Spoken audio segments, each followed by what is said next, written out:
I can imagine some of our listeners are like, oh, Rick Clark, he and his big volume, his huge application pool, he gets to say who he's not. How would you inspire our colleague at a different institution to be okay with that? I think sometimes in admission, we get really focused on applications versus enrolling. Yeah, sure. While presidents and boards and others love applications constantly going up, what really matters right now is that enrollment is on track, right, and on pace. If you look at successful brands and you look also at where brands have sort of gone awry and lost their way, they're trying to do too many things and they're losing what was, A, they were created to do, and B, what really made them successful in the first place. Like I went by Dunkin' Donuts the other day and I took a picture of it because it said, "Try our brisket sandwich." And I was thinking, absolutely never.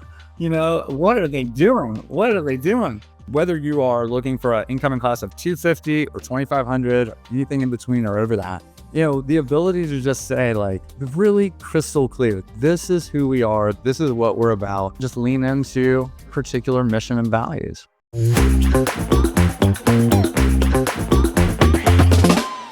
Hello, humans. You are here for the weekly Vine Down with Emily Smith. I am joined this week by Rick Clark. Rick is the Executive Director of Strategic Student Access at Georgia Tech. Rick is also an author, a speaker, and a podcast host. Rick hosts the podcast The Truth About College Admission. And Rick, your book, same title, Truth About College Admissions. You have been speaking truth to power in the space for a long time, and you've been a lifer at Georgia Tech, which is amazing. And our topic today, Rick, is around sort of staying authentic in this era of AI. Thanks so much for joining us. Absolutely. I'm looking forward to the conversation, and thanks for having me. Yeah. And Rick, you and I don't know each other, but I've been aware of you for a long, long time. I've been stalking you on many platforms. And the person who introduced us actually was pretty certain that by now you would have a talent agent booking and managing your calendar. So I was like, very delighted to reach out to you and have you say yes to be on the show.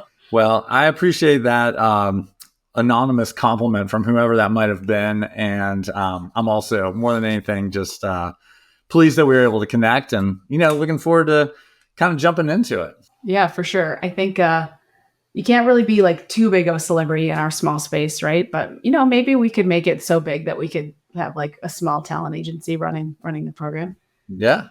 That's right. And Rick, you are a writer. You obviously do a lot of deep writing or deep thinking, and you wrote a piece recently on Inside Higher Ed about sort of the breaking the fairy tale of higher ed. You focus a lot on sort of the FAFSA and all of the different cliffs that are coming for us here in enrollment. I would encourage the audience to go check that out if you missed that. And in that piece, like you're such a good writer that you managed to distill some pretty complex enrollment challenges into like a really compelling narrative. And if I overlay that into kind of like what we try to do in admissions, I'm curious from your perspective, like how admissions offices can maintain that level of authenticity when so much is becoming automated. And like, I think about that also in terms of Georgia Tech's like huge volume of applications. If you don't know, Rick and his team are processing like over 60,000 applications each year. So how do you maintain that kind of authentic storytelling with all of that automation and all that volume? Yeah. I mean, that, as you said, it is a challenge, but I honestly don't think it's an option. Really, if you think about where we are right now, as you said, and kind of referencing that piece, all the quote unquote threats to enrollment that are out there and the real micro and macro challenges that we face on a daily basis. And those are local, both at our campus level. Those are, if you're a public, especially at the state level, dealing with all the challenges from a governance standpoint. Mm-hmm.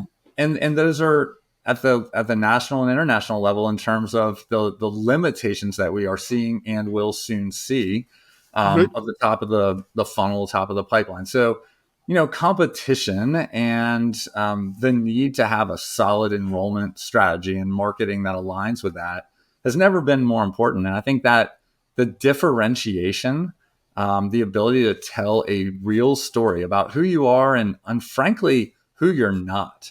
And I think at Georgia Tech, that's what we've really embraced. As much as who we are, it's also who we're not, and gotten really comfortable with just not being all things to all people. And I feel like there are some places still holding on to that to their detriment.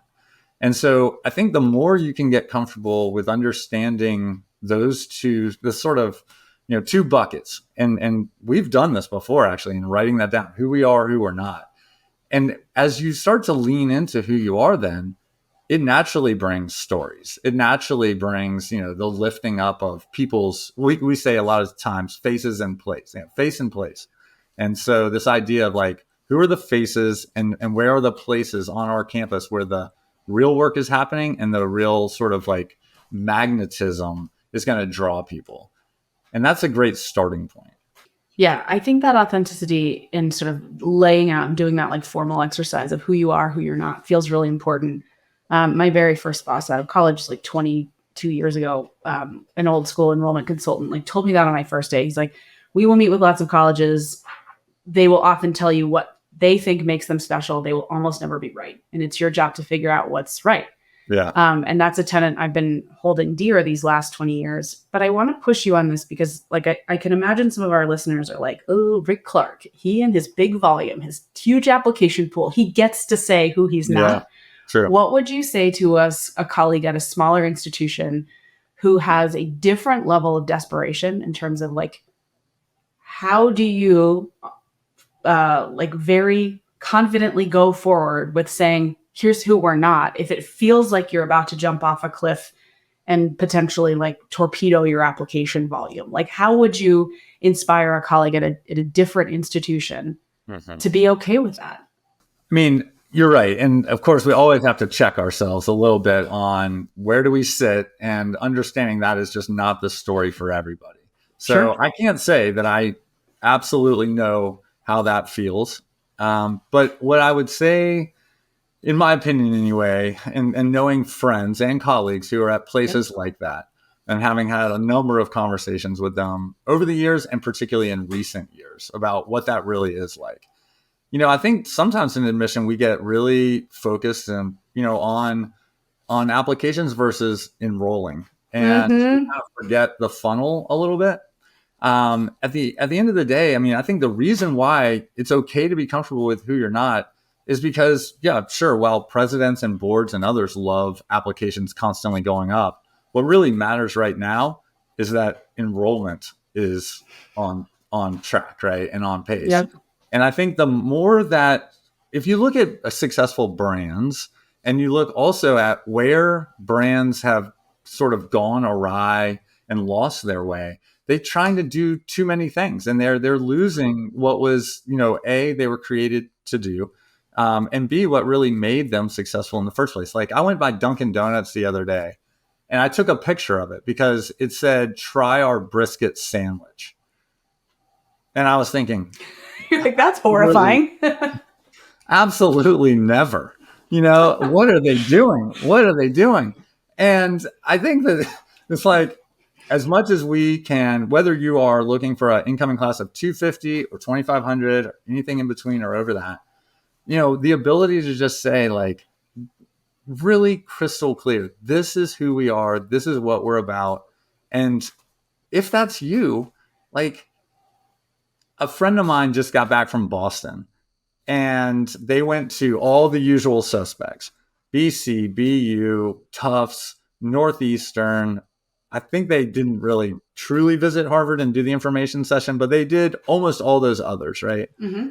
And they said at the end, it was almost laughable. Boston College was the last information session, and it was almost laughable, having hit all those in like 3 days, how similar they sounded. And that if you had just showed up there and blindfolded yourself and didn't know which of those campuses you were on, you would really struggle to know. And I think that that's where we fool ourselves into thinking that we have to say all these things that everybody else is saying, that our brochures and our information sessions and, all of the marketing that we put out has to be the same. But some of the more successful schools in recent years have decided they're going to just lean into, their particular mission and values. Yeah, I think that's such a good point. And you're making your first point really around like focusing on overall funnel health, aside from like sort of what's happening at your application stage, feels really critical because it really allows you, like frees you up to really be that whole institutional self. I have this children's book. My children are younger than yours, and part of your Inside Higher Ed article is like missing that like chapter, literally missing that chapter of your life, of the simplicity of children's books. But I have one that I read to my kids that's called Be Who You Are.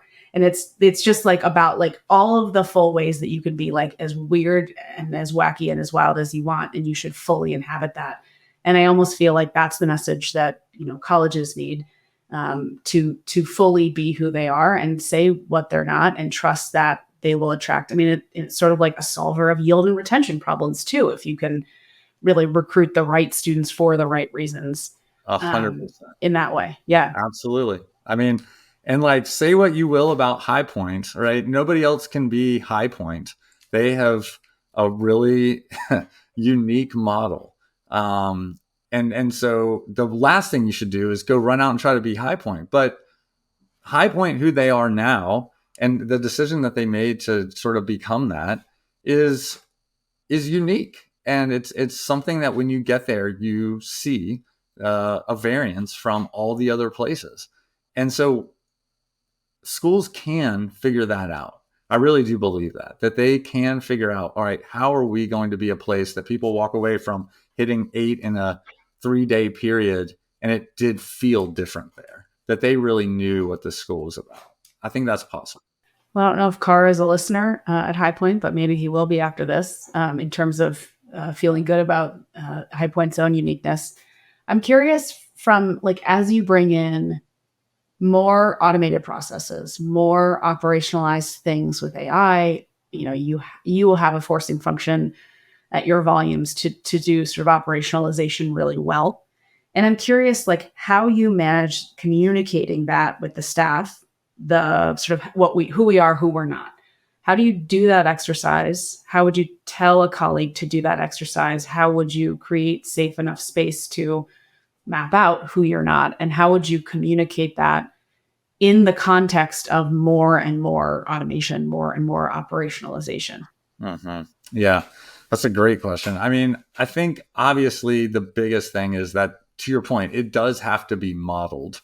You know, I think that when you say that, how can you like help the staff be empowered to Yeah. embrace that idea of who we're not? It has to be more than just like one time saying it in a staff meeting, or, you know, an email or something else that goes out. I really do think that there's so much power in, from the very, you know, whether it be the director or whoever's kind of really running the admission team, you know, starting with their leadership group and making sure that that core voice is in line, and that they're, first of all, that group is empowered, because they're the ones really doing so much of the training, and they're the ones who are building trust with, you know, the majority of the staff.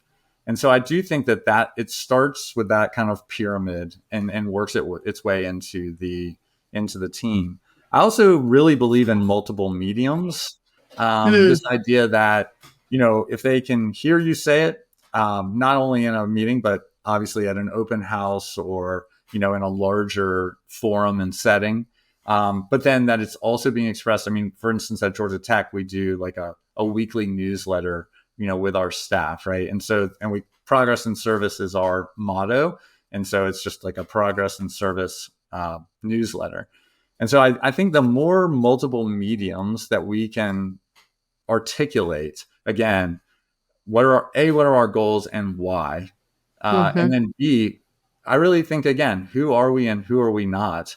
And making sure that that is just constantly and in multiple, again, venues and mediums expressed, it just becomes the water you swim in. It's not really thought too much about anymore as risky, not thought too much anymore as so much different. It's just like, this is our culture. This is who we are. And then you embrace it, right? And then you get the benefit of that is then people put their own unique spin on it. It's like, here's the core message, but that's not going to be said, should not be said in a very rote way that is not authentic.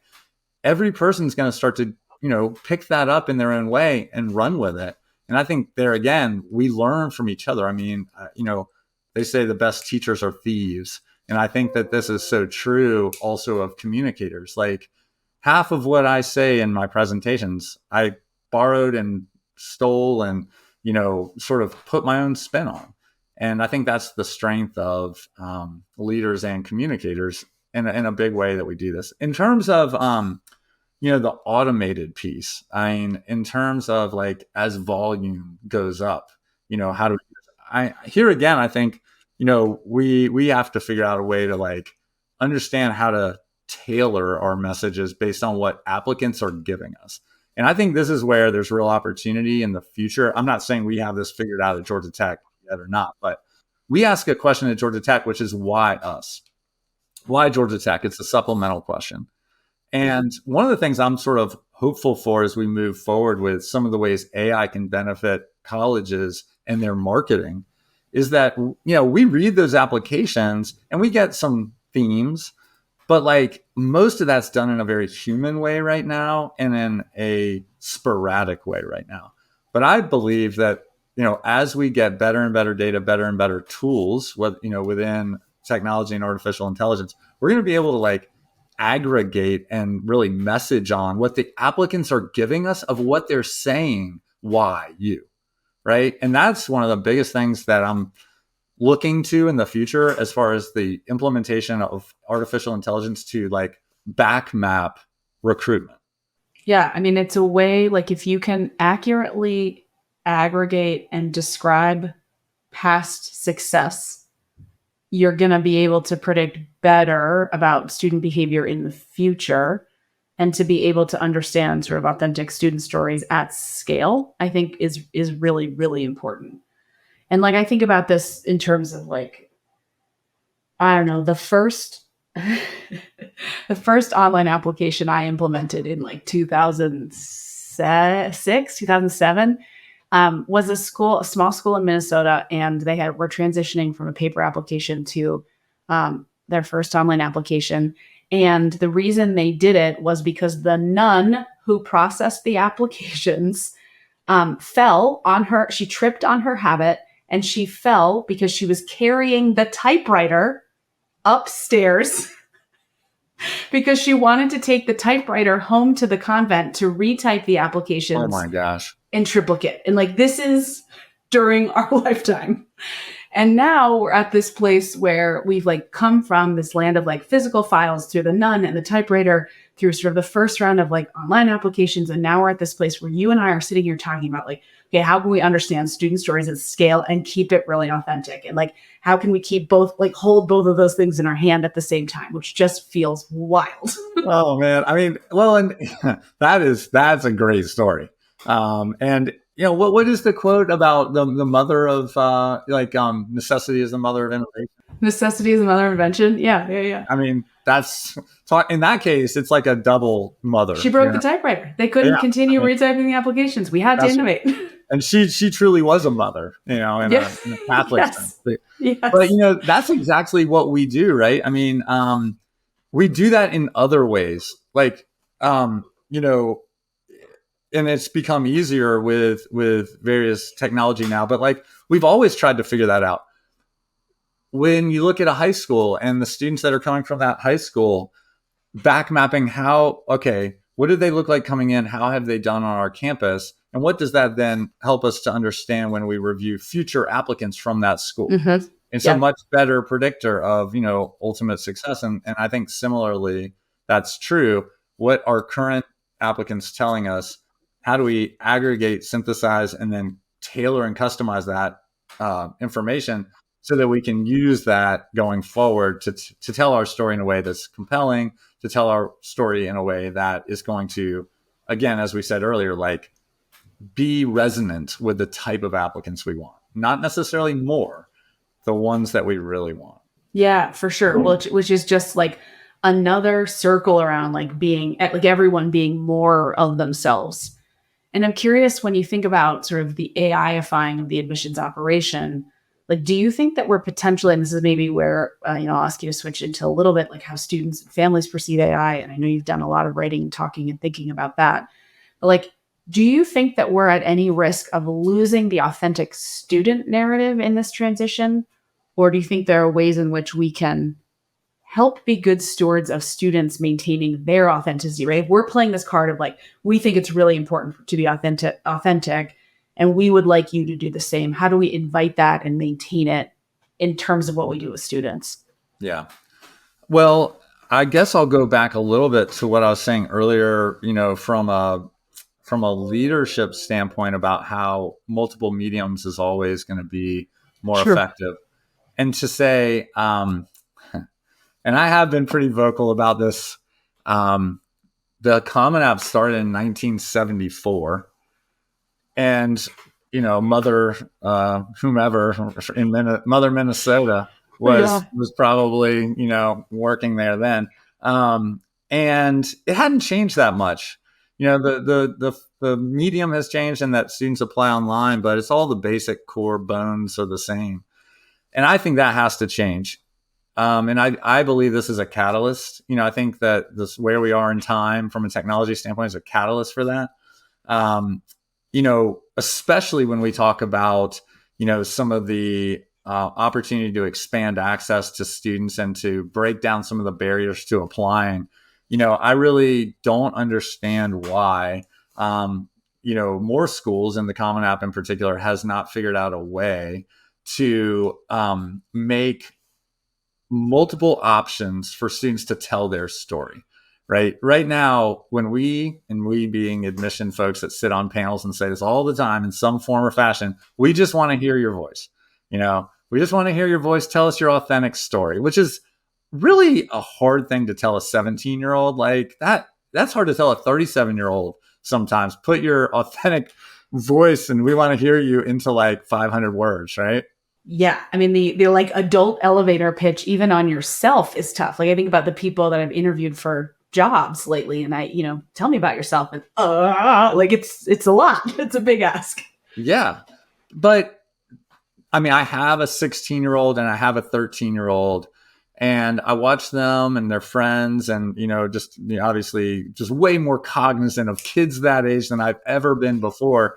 And they are so comfortable on their phone. They're so comfortable, with the medium of audio and video. And I just believe the path forward is giving them the ability to do it in that type of setting. So, okay, maybe you want to, ask for an essay or a supplemental question, but why not move to an alternative where we also allow them to upload a quick video or, the audio? I think this is also true for recommenders, going forward. Like I would love to see counselors who have these ridiculous ratios, and Yeah. teachers who are the popular teachers in the school that everybody asks, instead of having to sit down again and again and write.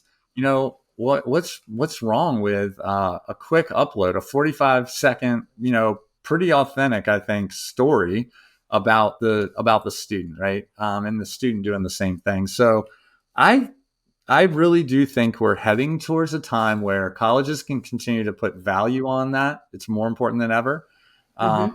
And it is not necessarily additive in time. I don't think that just because you have a voice recording or an audio recording, you're lengthening the review time or lengthening the application. I actually think you're probably in many ways enhancing your ability to make a decision. And I think that's where we're headed. Well, and I think it's a nod too towards like potentially that writing isn't going to be as an important measure of intelligence or disability or success at an institution. Like, and I say this as, I was an English major at a liberal arts institution. And I was the kid that, I had an English major, an art history minor, a religious studies major. Like, what the hell was I going to go do for work? Enrollment, obviously. But in that time, like I came out of college thinking like, okay, well, I can write, I can communicate, I'm a good writer. And I think we're now saying like, yeah, it's sort of like, a calculator can help you do math. AI can help you write. Maybe writing isn't the marker anymore. And there are certainly different avenues to get to know a student and feel known. Although, maybe a different show sometime, you and I should talk about like, okay, what happens? And maybe this is our future episode. What happens when we have like AI generated content being reviewed by AI evaluation tools? Like at what point do we really lose it there? And I'm curious from your perspective, like as you evaluate and sort of you as you are this champion and this voice of sort of AI as the thought partner for students as they think about telling their own stories, do you think there's anything that students, maybe you see this in your own kids too, do you think there's anything that students or families tell themselves about AI in admissions that isn't accurate? Like, do you think there's a narrative that isn't quite correct in terms of how colleges are viewing you if you use AI, or how they themselves are using it? Well, there's two things. I mean, one, I had an opportunity not that long ago to speak on NPR. It was the WBUR in Boston. We did it was On Point. It was It was the show national, on. baby. I heard it. Okay. And so we got into this a little bit. There's a survey they reference, and I was trying to think of where it was from, and I just 100% think that that stat is crap. It says something like 61% or 83% or some absurd number of colleges are using AI to make or in admissions or to make admission decisions. Yeah, I remember your answer too. Yeah. This goes back to the idea that, like, first of all, we can't even all agree on what is AI. That's it. Yeah. Right. That's a big thing. And the truth is, sure. I mean, are some schools using automation to like calculate GPAs and they when they filled out that survey, they sort of calculated in. Yeah, I don't doubt that. It's very different than what's in the imagination of Sure. a student or a family who's worried that they're putting in all of this work and we're just running these things through like some quick system and that's generating decisions, particularly at highly selective places where Mhm. they're always going to be concerned, even if it's purely humans, about the bias of this or the brevity of this, and that's only exacerbated if they think that's being done, by automation. That's one thing. I think the other thing is this concept of reverse AI being very prevalent. In other words, checkers or sort of AI evaluation of the detectors. extent detectors, right? The extent to which a student might have utilized this. Like everyone that I know at colleges around the country is checking with their own experts on campus and with one another through conferences and webinars and stuff to get a sense of is this really viable? Is this really valuable? And right now the answer on both those is no. All the experts are going to tell you like you are going to get so many false positives that you can't trust those answers. And so what it pushes admission folks and enrollment people back to, in my opinion, is to their rubric. What are you solving for? Yes. And does the student provide the information that's necessary and helpful to align with what you're solving for? And however they arrive there, well, they've done what you asked them to do. They've presented themselves in a way that's compelling or in line with your goals and your mission. And I think that's what we have to do for now is just keep going back to why are we asking what we're asking on the application and what are we ultimately solving for? Is our rubric for evaluating those type of things, their writing, interviews, et cetera, whether they use AI or not is kind of not of our concern. What's of our concern is, are they sort of checking through on what it is that we put value on? Yeah, that's right. And like, you want to know who writes a lot like AI? Non-native English speakers. And you know what we can't afford to do right now? Make college access worse. So like, let's be careful here about if we're talking about that reverse AI or AI checkers, like that's sort of heading us down like not a great road if we are all out here going like, we're out to close the guidance gap. We're out to make college access better. Let's be aware of that. Yep.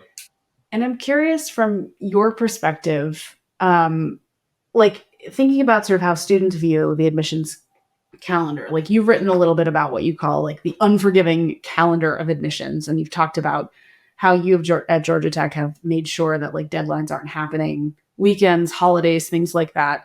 And you're thinking about really like the student centric process or making it more student centric. I'm curious if you can envision how AI might actually create more space for students to create that meaningful storytelling, more of that connection, like from their perspective. And maybe it's more like, maybe if you wouldn't accept a Or if you would accept a video or a voice note, like, would you accept AI video created content? Like, what are the limits in your mind of what you would create in order to make that process like continuing to be access friendly, continuing to be student friendly? Yeah. Well, it's funny right now, as we're recording this, and I think what you were saying is that, we'll be airing in December. And still, I think many Democrats around the country are asking themselves in sort of a post-mortem of this last election, like, what didn't land? That's right. And clearly, I would not have been a good candidate because I've been beating the drum about why colleges have weekend deadlines and holiday deadlines for many years with not absolutely none, but very little adoption of a similar practice. I still It want has to not become sticky. I'm with you. That's why I'm lifting it up here on the show. Thank But you. And I want to the adoption continue. is poor. I want to continue to challenge my colleagues that are listening to ask yourselves, really, truly, how much is really getting done the day after why does January 1 have to be a thing? I frankly think that's anti student and anti access. So I just want to pause on that since you broached it, and I appreciate it. Well, even my little kids know, like, I've been supporting application season in one way or another for like forever. And even like my kids know that, like, when they're home from school on like Christmas week, I'm still keeping an eye on many, many applications because that's what we have to do. Mm-hmm. Yeah, it just doesn't work for anybody. It doesn't make sense. It's just a vestige of the past, in my opinion. I will join this campaign with you, Rick. I appreciate that. Whatever we can do to get the word out. So now I've completely lost the thread on the other section of the question because I get so fired up about that one. We were talking about like how AI can actually create like more space for the meaningful storytelling coming from students, like and connection. Yeah. Here's the biggest thing about why I'm, again, really bullish on this and why, we put out guidance kind of right away to students to say, here's how we would hope that you would consider this. And this goes back actually a little bit to what we said earlier about modeling it. I mean, from the get-go, our staff heard myself and others on our leadership team get up in front of information sessions and groups and get on podcasts and every meeting we could say and say, look, we encourage you to use ChatGPT and other large language models because here's why. In talking to students over the years, there's like what I call the tyranny of the blinking cursor. And this I hate idea, that feeling. right? Yeah, the blank page. It's terrifying. It's horrible. I mean, and we have that for so many things in our life. Like, I need to go mow the yard. Like, just getting my shoes on and getting the lawnmower out and starting is the hardest part, right? Mm-hmm. Or, training for a marathon or whatever, like just getting going. And that's so true for students. And this is why I think there's so much value in, and why we encourage students to use ChatGPT or whatever it may be. It's like, throw an idea out there and let's see what it gives you. And it's not going to be great, but it's going to be something. It's something to get the ball rolling. And then you can start to pull in and add in details and specifics and ask, hey, how could I phrase this maybe differently? Give me 3 ways to say that differently. Okay, well, here's 3 ways you can say that differently. All right, probably none of those 3 are exactly how I want to say it, but now I get something to respond to so that I can really make it my own. And I think that that's why, students should use AI. And that's why I think colleges should encourage it because fundamentally it's closer to what we want, actually, in my opinion. Well, it forces what you said earlier, which is it's really important to not only say what you are, but say what you're not. And if AI is showing you, like, here's what you are, and you're like, no, that's wrong. It gives you something to disagree with, which makes your stance about who you are, like, even firmer. I think. 100%. That's right. Everybody, don't tell me what I think. Like, that's right. You're like, it's not that. I think I hear you. This is like a counselor thing, but I think I hear you saying blah, blah, blah. Like, no, exactly. It's not that. But to your point, you were able to respond. And so you're crafting. I mean, that is the writing process, right? The writing process is about refinement. The writing process is about rephrasing. the writing process, so why do we have to have them start from zero? I don't understand that. Why can't we have them start from 50, pull back 25, and then get to 100 from there, That's right. I'm not disagreeing with that. Okay, Rick, in a world where you can AI find more of the admissions process, like right now you get 1 billion applications. That's a just totally accurate number. You get like 60,000 applications.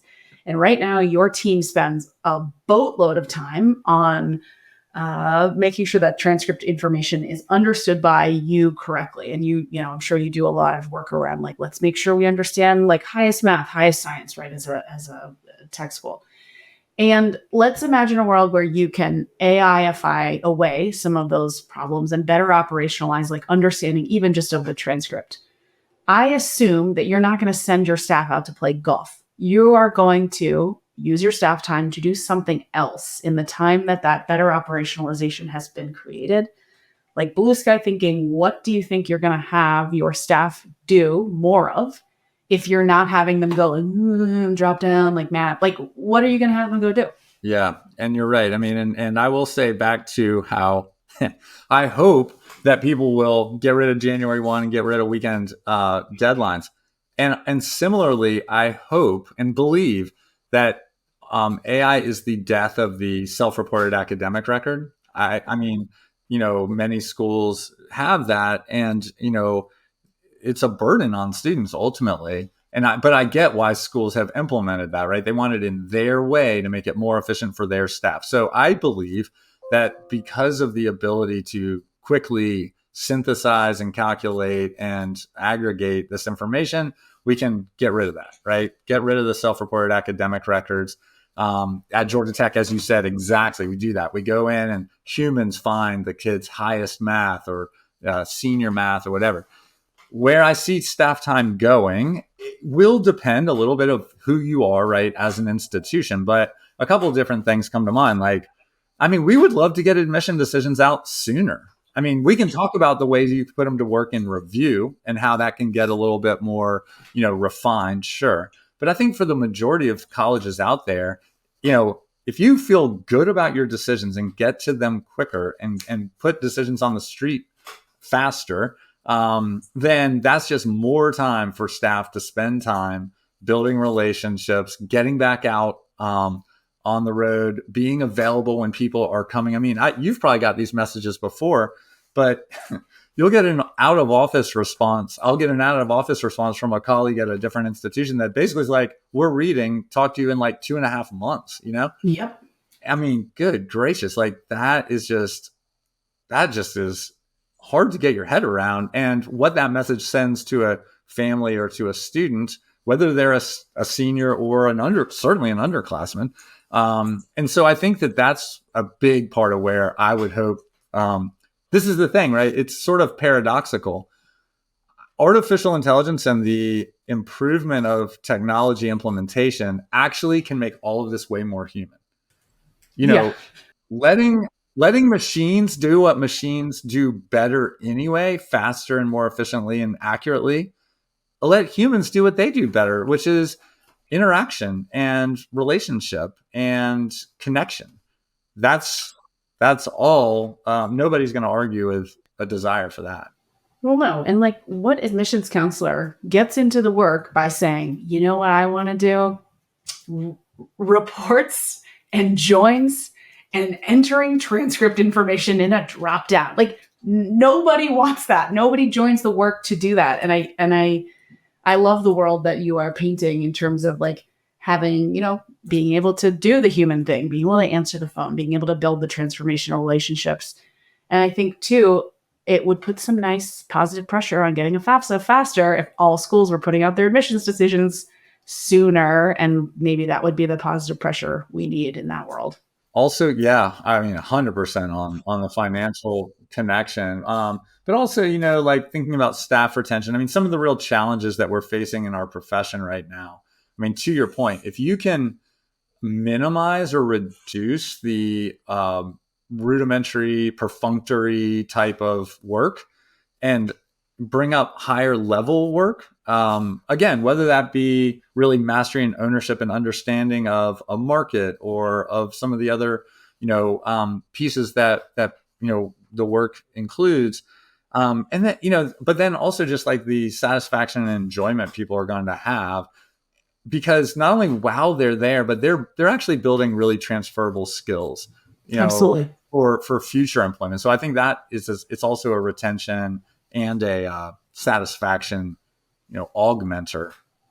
Okay, so Rick, last question as we wrap it up. I'm curious, you've been sort of a lifer in enrollment and admissions, and you have a new expanded role that you really care sort of about, like student life cycle, student success, retention of students, admitting, retaining students with high affinity to the institution.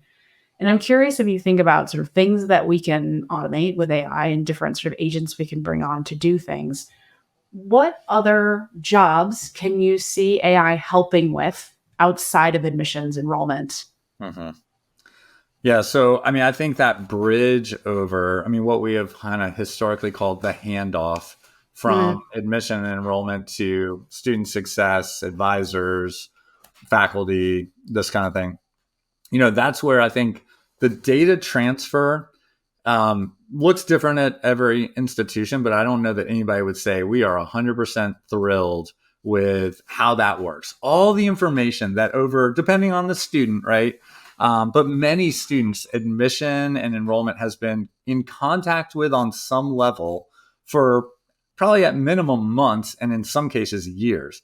So much learned about a student, and that student's behavior. Do they open emails? How does that vary? The time at which they do that, the information that they seem to be interested in, and then mapping that to the other data that we're already collecting from a particular student. That could be financial. That could be about family and where they are in birth order. There's so many pieces that we're able to actually understand and hand off to our student success people, that in a world not too far away, I really think that schools, A, are already, and B, will have the kind of system alignment in order to understand how is that going to change how we may message with this students in this particular major, students from this particular type of high school. Right now, there's still a lot of that's getting refined on the admission and enrollment side, but very sort of spray and pray, very one size fits all from our student success teams. And so that's where I think that's where we're headed. The bridge can be better. The data going over can be, more robust. And then the communication to students to set them up from the very beginning can be more, resonant, I think, and attractive. Well, that process is systems driven and is technology driven. It is not people driven. Like, we got here to this place where everyone has their admission CRM and then you're part of the SIS. That's a system decision we needed to make, 10, 15 years ago as these systems were coming up. We don't have to make those decisions anymore. And the continuity of the student experience, it's ironic, right? We trade on this brand promise of getting to know the whole student, be yourself. And then you come and you are just a number. The registrar looks at you and is like, I don't know who you are, where you came from or what you want. You're brand new in the SIS here. We don't know how to treat you. We don't know how to advise you. And as we think about the administrative costs are the things that are closing colleges, it's not the expense of teaching students. It's the administrative overhead we have.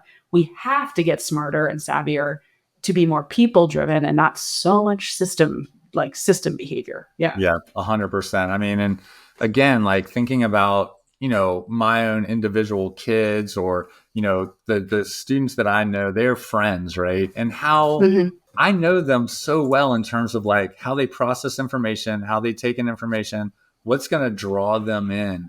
And that is extremely human. But we are heading towards a world where all of that can be lined up and synthesized again in a way where it can be implemented and used to start. We all know, I teach a freshman class at Georgia Tech, and that first semester, connection, touch points, some of the very initial behavior, first tests and quizzes, so important. If we can this goes back to what we said about the tyranny of the blinking cursor. It's the same idea for our academic advising. Let's get them halfway there and then let them do their thing, right? That's a huge step forward for everybody. Retention, success, graduation, etc. That's right. That's right. All right, Clark, thank you so much for joining me on the Vine Down this week. I super appreciate your time.